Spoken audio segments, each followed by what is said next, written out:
Hi, today I want to talk about honey and hot water.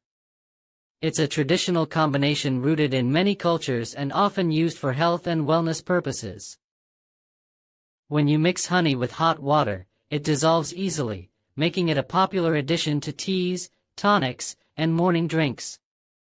However, there is a temperature sensitivity to be aware of. Honey contains enzymes, antioxidants, and other bioactive compounds that can be damaged or deactivated by high heat, typically above 104 degrees Fahrenheit 40 degrees Celsius. The ideal temperature for mixing honey is warm water, not boiling, around body temperature, 98 degrees Fahrenheit to 104 degrees Fahrenheit, 37 degrees Celsius to 40 degrees Celsius, to preserve its natural properties. Overheating honey can destroy beneficial enzymes, produce hydroxymethylfurfural, HMF, a compound that forms when sugars are overheated and can be potentially toxic in high doses.